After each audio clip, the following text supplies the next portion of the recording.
lighting up all over the country. They call it the Green Rush. Marijuana has moved out of the back alleys and into the open. Happy Cannabis Cup, y'all. In some states, it's legal to grow, to sell, to smoke. And marijuana could be legalized in a city near you.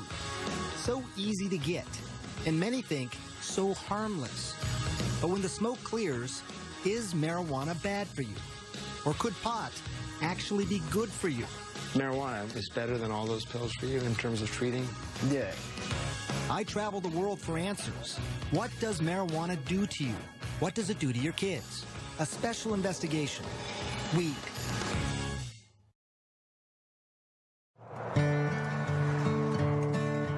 Our journey begins here, in this small town home, nestled in the mountains, with a family who has never allowed TV cameras in before. And you're going to soon learn why. This is so pretty out here. Yeah. They live in Colorado, one of 2 states where it's legal to smoke pot medically and recreationally. But here, it's also taboo to residents like Paige Figge and her husband, Matt. I'm sure it was mentioned to us by someone, hey, you should try this. And I thought, no way. You thought that's fringe stuff? No way, not in a million years, no. But in this area, marijuana is far from fringe. 4 joints, and do you want Island Sweet Skunk? Medical dispensaries are everywhere. Hey, welcome, guys. People are smoking in private clubs and public festivals. But none of this is for Matt. He's a military man, and marijuana would be a career ender. I grew up in Wisconsin in a well-loving family, and I was educated that, like, oh, that's a drug. You don't do that. And I never did. But just decades ago, marijuana was a legitimate medication, also called cannabis, prescribed by doctors and dispensed by pharmacies. This is Harry J. But that all changed in 1930. A relentless warfare against Henry Anslinger, the United States' first drug czar. For him, public enemy number 1, you guessed it, marijuana. This guy saw how he could increase the budget of his department by having this mission, going after marijuana. You know, saying that there's this drug that the Mexican migrant workers are smoking, and it's loco weed, and it's going to make them crazy, and they're going to rape your women. He got the anti-marijuana message out through news reports. And then came this. It is convinced that he is hopelessly and incurably insane. The film, Reefer Madness, portraying the users of marijuana as unproductive, crazed. People are still afraid of what pot can do to them. In many ways, to have defined our attitudes now for 70 years. Yeah. Marijuana then became illegal in 1937. And by 1970, it was a Schedule I controlled substance. The government was saying it had no medicinal value and had a high potential for abuse. All reasons why the Figgies stayed away from marijuana. Until this. And this might be hard for some of you to watch.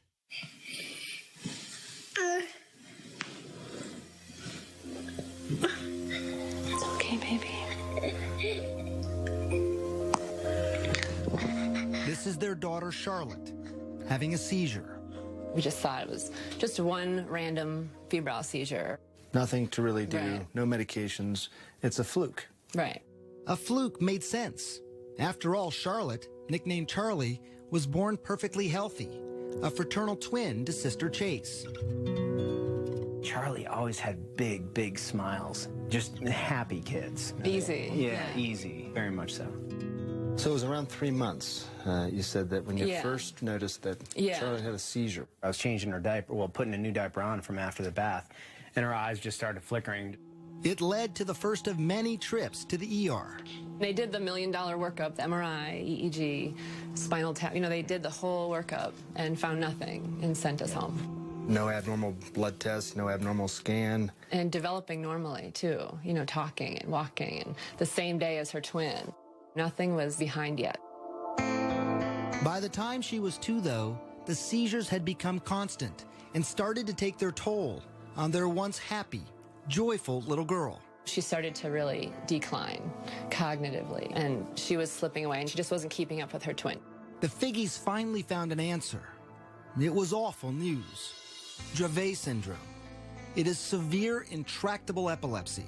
The seizures start during the first year of life and are unstoppable. difficult to control, and very damaging. Severe behavioral problems, attention deficit and hyperactivity, the self-injury, banging her head on the floor and pulling her hair out and like a possessed child. This isn't your perfect, happy Charlotte. It was a race against time. Many Dravet kids die young, in early childhood. Charlotte was almost 3. For the next 2 years, the Figgies tried everything. Strange diets, acupuncture, and dozens of powerful drugs like Valium, Ativan, phenobarbital. But nothing seemed to help. Even worse, some of the medications nearly killed her. After 1 dose, she stops breathing. And after 2 doses, her heart will stop. Did you have to do CPR then on her yourself? Yes. I remember when her heart stopped and I had her pulse and I lost her pulse. There was just nothing. The ambulance is on its way. She survived. You're okay. Mommy's here. But now it was fall of 2011, and Charlotte was 5 years old. When things were at their worst, she just sees all night, and the kids are sleeping either in my room or next door. They can hear the seizure scream all night, 50 times a night.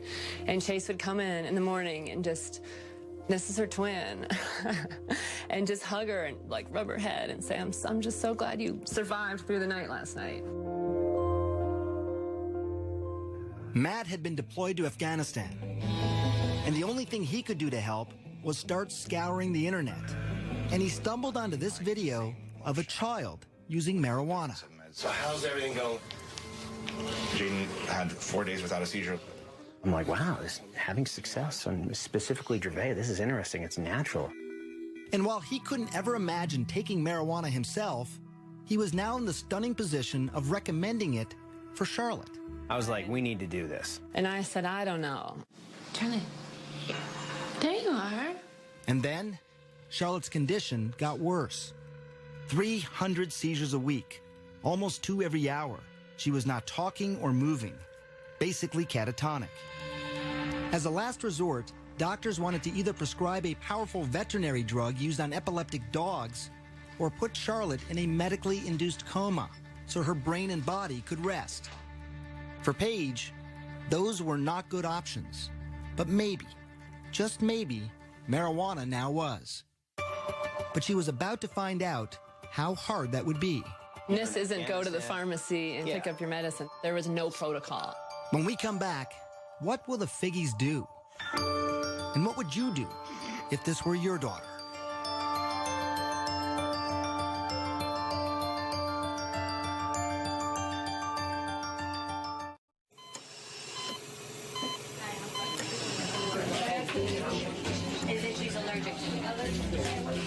I had resigned myself. I don't think she's going to survive this. We've seen her flatline in the hospital. We've said goodbye. You're listening to Matt and Paige Figge describe their own daughter. What would you do if this were your child?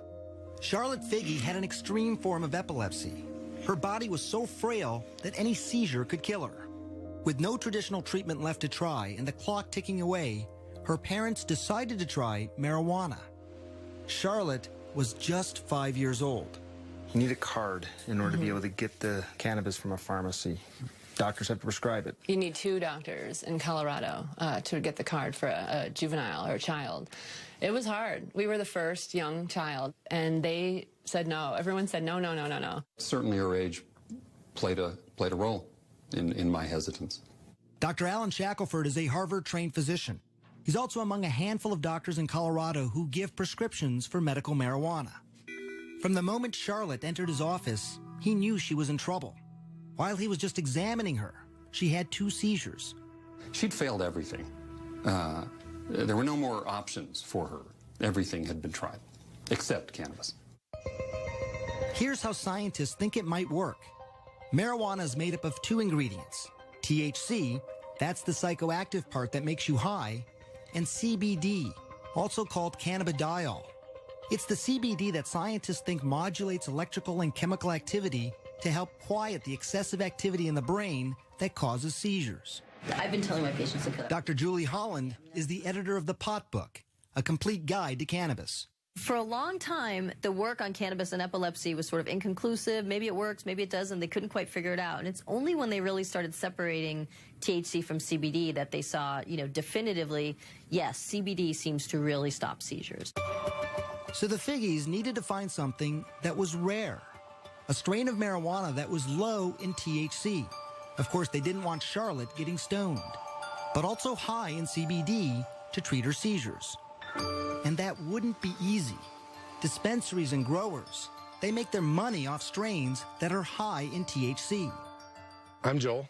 I'm Josh. No one knows that better than the Stanley brothers. Their family business is pot. And if you look at these clean-cut guys and what you see surprises you, don't worry. They've heard it all before. When we round the corner, they're like, oh, wait a second. Did you finish high school? They all not only finished high school, but also college, and in some cases, graduate school. Now, they are some of Colorado's biggest growers and dispensary owners. They produce up to 600 pounds of medical marijuana a year, and much of that marijuana is high in THC. But here, on their remote farm at this undisclosed location in the mountains, It takes a lot of plants. We're allowed to grow 6 per patient. they have been growing something different, something they call revolutionary. So Greenhouse 1. Greenhouse 1, yes. Welcome to paradise. Behind closed doors and under tight security, we enter what the Stanleys call the Garden of Eden. There's nothing like this in the world. This plant's 21% CBD and less than 1% THC. It took years of crossbreeding plants to get to this point. Instead of breeding up the THC, we've bred down the THC and bred up the CBD. And people said, you're crazy. Who's going to smoke that? So why grow it then? Well, the Stanleys also believed in CBD's potential to treat many diseases. And they had seen it change lives before. I always have 2 strains. Meet 19-year-old Chaz Moore. He uses many different strains of marijuana, many of them high in CBD, to treat his rare disorder of the diaphragm. My abs will, lock up. That's why he's talking this way, almost speaking in hiccups, like he can't catch his breath. It's called myoclonus diaphragmatic flutter. This fluttering here, it's annoying, but it becomes painful pretty quickly, I imagine. Yeah. Yeah, after 15, 20 minutes is where I can start to really feel it. He's about to show me how the marijuana works. He's been convulsing now for 7 minutes. How quickly do you expect this to work? Within the first 5 minutes.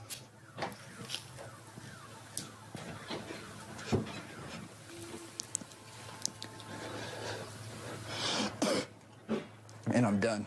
That's it? That's it. It was actually less than a minute. Depending on the attack in the day, it'll work within the first couple hits. Hear how his voice is completely different. That attack lasted 8 minutes. But some have lasted much longer and happen as often as 40 times a day. And like Charlotte, he had tried so many things before. By 16, Chaz was taking these powerful, addictive, potentially deadly narcotics and muscle relaxants daily, like Valium and morphine. It would be safe to say that marijuana, what you have in your hand there, is better than all those pills for you in terms of treating what's going on? Yeah, I'm not zombified. I've had 16, 17 attacks today, and I'm still sitting up talking to you. My first attack on all these, I'd be in the hospital. I'm a firm believer that marijuana has actually saved my son's life. Chaz's father, Sean. His quality of life now is 1,000 times better than what it was when he was on the pharmaceuticals. A quality of life that Paige Figge desperately wanted for her daughter Charlotte. But she still had one hurdle to cross: convincing dispensary owners like the Stanleys to sell marijuana to a 5-year-old little girl. When Charlotte's mother called my brother Joel, the brothers had a meeting. He said, tell us about this patient. She's 5 years old, he said. And we said, oh, no, we can't do that. Why? It was the fear of the unknown. Charlotte was the youngest patient at the time wanting marijuana. Would it be too much for her? Or would it change her life forever? We'll find that out later. But first, learn more about what marijuana does to your kid's brain, and yours as well.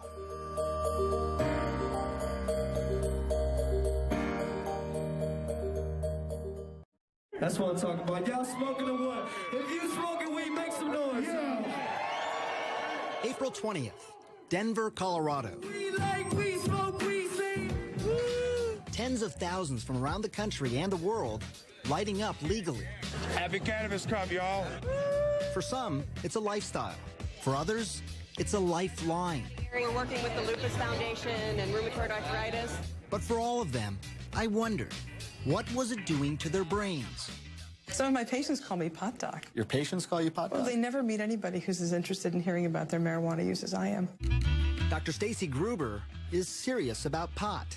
I want you to name the color and not to read it. Okay. I met her in her labs at McLean Hospital near Boston.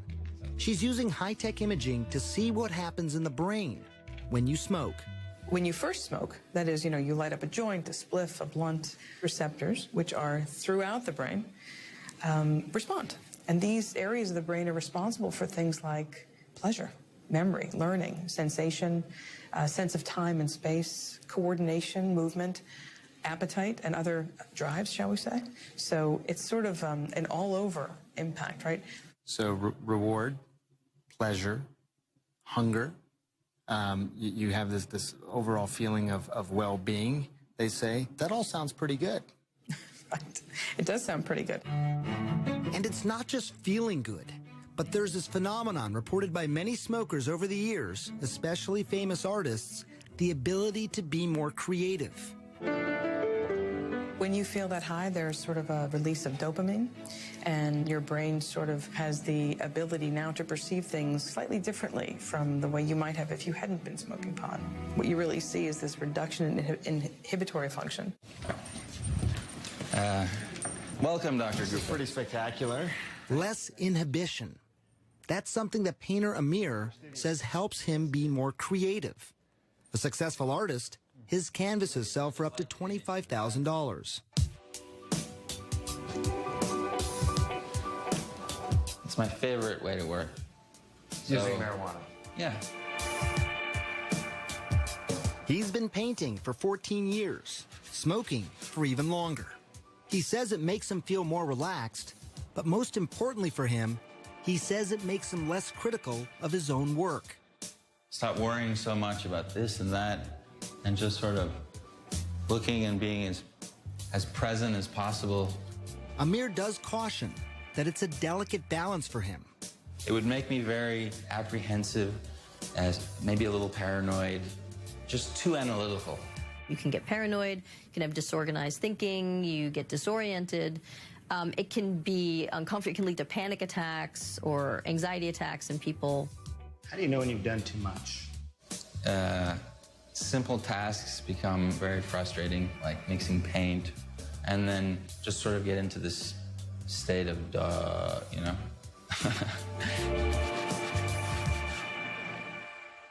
Inhale. And why that happens is exactly what Columbia University neuroscientist Carl Hart is investigating. Exhale. Research subjects in his lab smoke marijuana and then take a variety of cognitive tests. The effects will be disruption in memory, disruptions in inhibitory control. They will become slower at cognitive functioning, a wide range of things. These effects are temporary, but they're pretty pronounced and they're clear. And it's slowly becoming clear to scientists what part of the brain is most affected. It's the prefrontal cortex. It's very important for planning, thinking, coordinating your behaviors. There are tons of marijuana receptors in this region, and we think that marijuana, particularly in the novice, can disrupt all of those behaviors. An impairment that Hart cautions could be dangerous, especially when driving. You may prematurely hit your brakes. You may prematurely hit the gas pedal, a wide range of things. You may make a turn without looking more carefully. Look at this experiment done by CNN affiliate KIRO in Washington State. Subjects smoked marijuana and then drove. One was a daily medical marijuana smoker, and another, an infrequent weekend smoker. Relaxed and buzzed. The more the novice user smoked, the more trouble behind the wheel. Watch yourself, watch yourself. But interestingly, the habitual smoker didn't have as much trouble. I wouldn't pull her off the road, no. No, not yet. And that's something I witnessed firsthand driving around with 19-year-old Chaz Moore. The day that I spent with him, he had been smoking all day long. Do you feel impaired at all? No, I don't. I feel normal. Turns out when you test people who have a lot of experience with cannabis, you don't see many disruptions. But if you test people who have sort of a limited history with cannabis, you can see some clear, pronounced disruptions. Of course, no one thinks that driving when using marijuana is a good idea. But what scientists can't answer is if there is a safe legal limit, and if people who use marijuana daily as a medicine should be able to drive. How impaired are they? What is more clear, though, is the effect of marijuana on the young brain. What we see is a very big difference in people who begin to smoke prior to the age of 16 and those who smoke after age 16, what we call early versus later onset. Gruber's brain scans show that the white matter, those are the highways that help the brain communicate from one point to another, are impaired in those who start smoking early. Maybe there's underlying white matter connectivity differences. That's your concern, it sounds like, that those highways, those white matter highways, are just more disrupted in people who start smoking early. That's what we see. Perhaps not surprising, given what we know about the young developing brain. That's a very delicate time in brain development, and that's not a good time to be taking any drugs. Preliminary research shows that early onset smokers are slower at tasks, have lower IQs later in life, higher risk of strokes, and increased incidence of psychotic disorders. And while these studies are not conclusive, some scientists are still concerned because in 2012, 35% of high school seniors lit up. And that could mean a generation of kids with damaged brains. And many fear something else. I never really told myself I needed help. A generation of marijuana addicts. When we come back, the truth and the science behind what's being called a growing epidemic. And later, Charlotte's story, the first and youngest child to try marijuana in Colorado.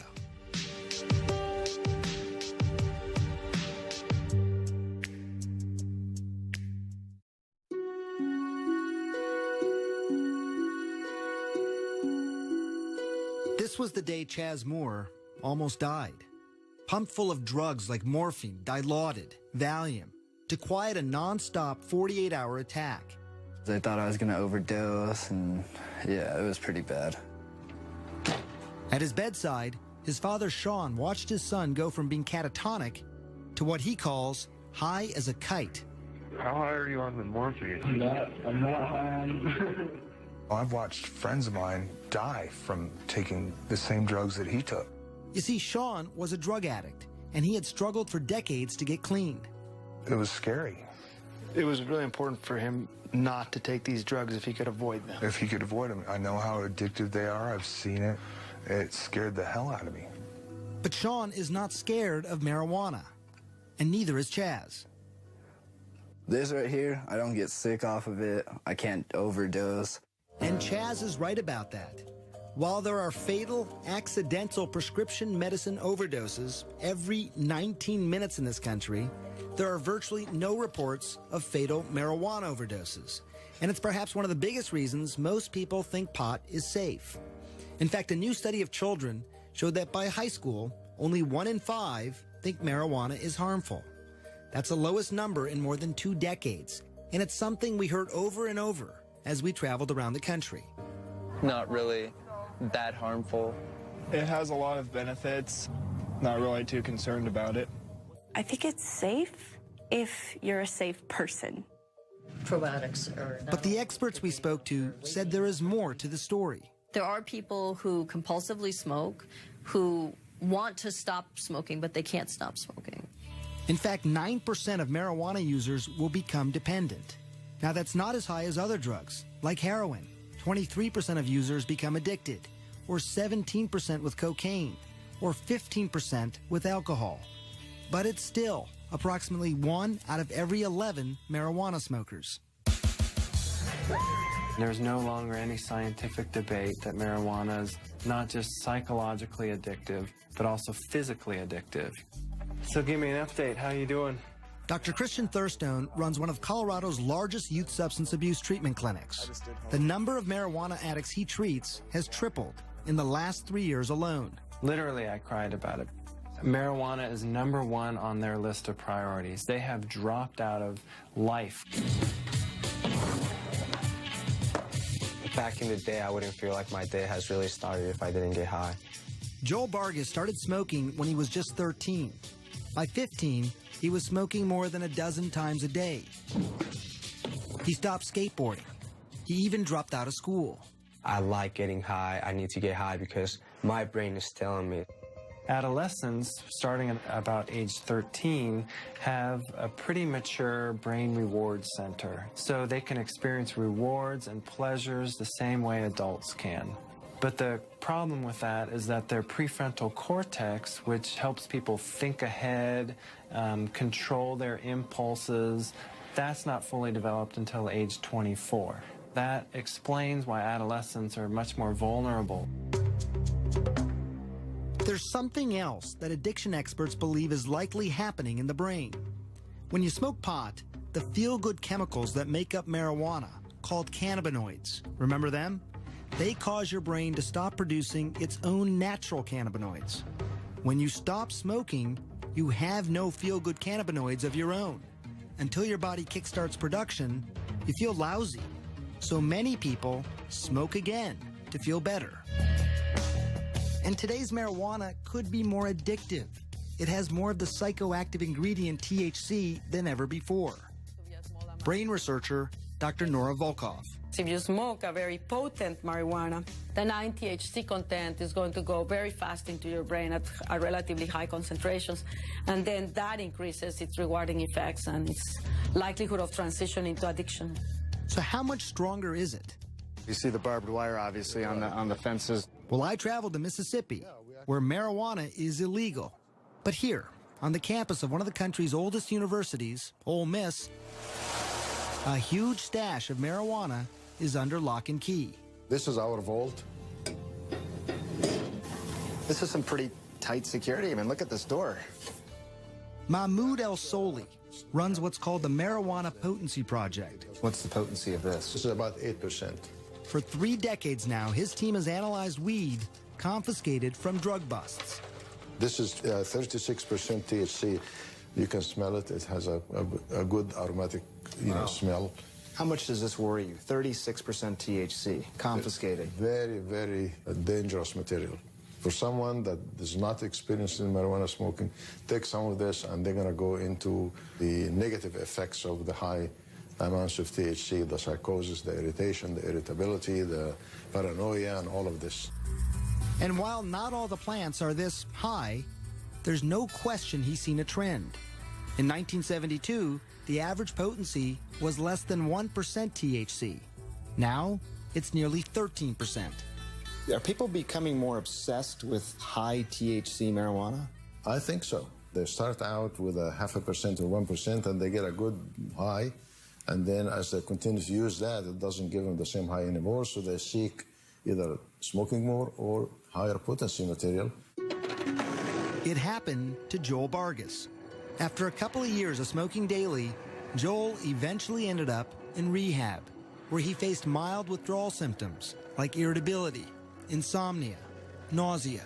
It certainly isn't anything nearly as dangerous as abrupt discontinuation of alcohol. You know, for somebody like Joel, going into rehab is really about learning new behaviors, more than it is about sort of treating the physiological dependence or tolerance or withdrawal issues.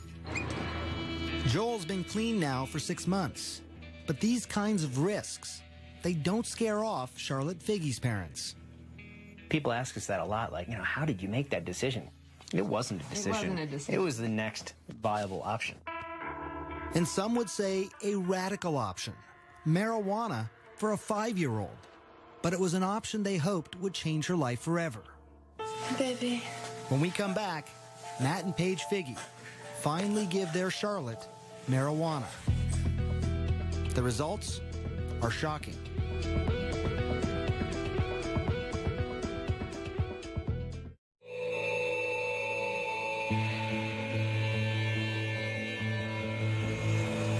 It was January 2012.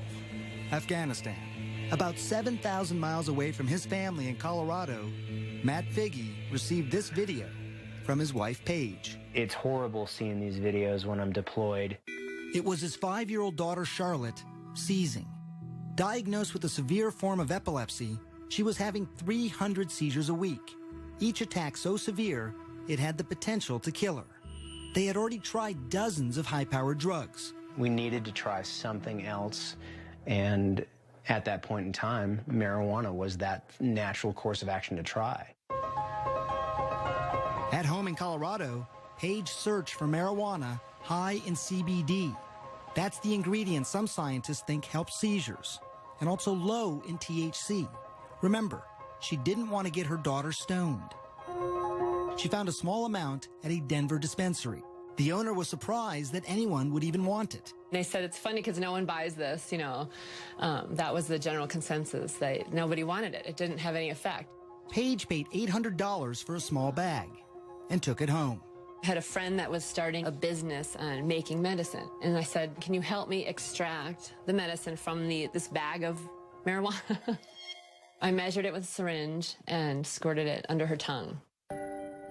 It was exciting and very nerve-wracking. Holding Charlotte in her arms, Paige waited.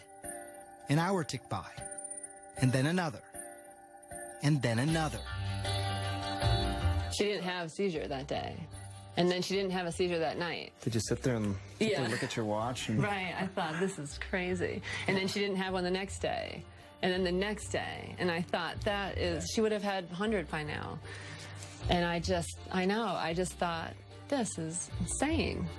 I remember how happy Paige was. Like, it's really working. I can't believe it. Yeah, that was pretty amazing to hear. It had worked. But in just a couple of weeks, the excitement was overshadowed by panic. Paige was running out of marijuana, and the dispensary didn't have any more of that particular strain. Even if there was more, the monthly price tag would have been astronomical. $2,000, and not a penny of it covered by insurance. But then Paige heard about the Stanleys, the 6 brothers, and their greenhouse of marijuana that is high in CBD. I said, oh my goodness. He says, I don't know what to do with it. We're trying new things with it, but no one wants it. It's not sellable. I said, just don't touch that, just we need that plant. At first, they didn't want to take the risk of giving marijuana to such a young child. But then they met her. Tell me about the first time you met Matt, Paige, and Charlotte. I'm gonna get you misty-eyed. Yeah, you get all of us crying when we start talking about that little girl. The Figges had hit the jackpot, a steady supply of high CBD marijuana, and they only had to pay what they could afford. People have called us the Robin Hoods of marijuana.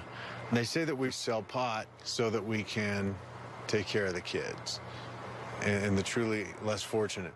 Charlotte was the first of those kids. Late spring 2012, she tried the Stanley Special Marijuana, and again, it worked. I can't tell you what that means to us. Get you, doesn't it, a little bit? If it doesn't get you, something's wrong with you. She lived her life in a catatonic state. Now her parents get to meet her for the first time. What a revelation. Yeah, Kitty. The child who had had 300 seizures a week was now down to just 1 every 7 days. Pitter pat, tiptoe. When I first met Charlotte, March of 2013, it was 1 year after that first dose of marijuana. Achoo! After almost 2 years on a feeding tube, she was now eating on her own. Yellow? She was talking, even walking. Puppy. Oh, please, she said please. Go! But these stories, they are not without their skeptics. One of the country's 2 hospitals dedicated to Dravet syndrome in Florida states at present there is no evidence that cannabidiol is effective for the treatment of epilepsy. The American Academy of Pediatrics also opposes cannabis, as does the National Institute on Drug Abuse. It is such an amazing turn of events that it really can't be a fluke, but I do still wonder. Do you still wonder too, Matt? Hell no. You know it's working. It's working great. You just look wonderful. And Charlotte's doctor, Alan Shackelford, also agrees. Yet his commitment to medical marijuana has drawn criticism.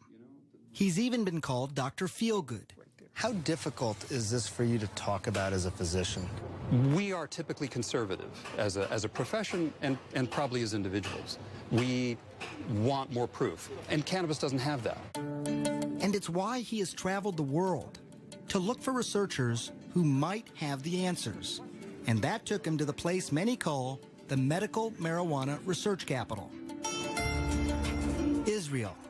It might surprise you, but actually research into cannabis and epilepsy started here in the 1970s, with studies that showed it could reduce convulsions in rats. Today, Shackelford is hoping to start clinical trials in humans there. We need to understand it well enough that they won't be reluctant to at least give it a thought, at least try it. And it's not just epilepsy, but researchers in Israel are studying a variety of illnesses.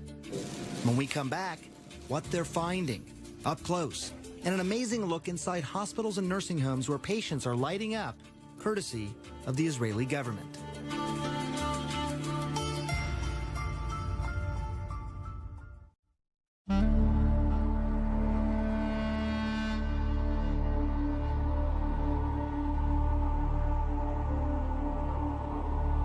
As the sun was rising on the ancient city of Jerusalem, the final leg of our journey was just beginning.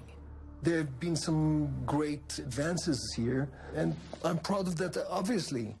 Dr. Boaz Lev is with Israel's Ministry of Health. Here, they have pioneered marijuana research. They were the first to isolate THC and CBD decades ago. And now the country's ministry licensed 10,000 patients to use marijuana medicinally and has approved more than a dozen studies to treat illnesses like PTSD, pain, Crohn's disease, even cancer. Hopefully, this will prove to be the best medication. I really hope so. We're not there yet. Answers might come from places like this. It's a state-run nursing home outside of Tel Aviv. Residents here are using marijuana for pain, loss of appetite, Parkinson's disease, and dementia. Moshe Root is one of those residents. He was 77 when he smoked his first pipe of marijuana. He's 80 now, and he smokes a couple of times a day. It's to help with the pain and the hand tremors caused by a stroke. So it's a mixture of tobacco and marijuana. He even decided to light up during our interview to stop his hands from shaking. You're saying your hands are steady because of the marijuana? It also helped ease a deeper pain hidden from sight. You see, Moshe is a Holocaust survivor. When his wife died a couple years ago, he was haunted by nightmares of his childhood, hiding from the Nazis. The marijuana, he says, took him out of the darkness. You dream. You fly. When you smoke? Yeah. There are 19 other patients here. Scientists at Tel Aviv University are now studying their progress, and they call the results outstanding, including weight gain, improved mood, pain, and tremor reduction. But I can tell you as a doctor, it was my next stop that proved the most surprising. This is Israel's largest hospital, Sheba Medical Center. You put up your medical cannabis. Amashe is using marijuana to help him with the pain and nausea from chemotherapy. Filling up the spoon, so that's your medicine inside there. Of course. Now take it out, put up the valve. And he's doing it inside the hospital. How are you feeling? Relief, first of all, in the muscle, in the leg.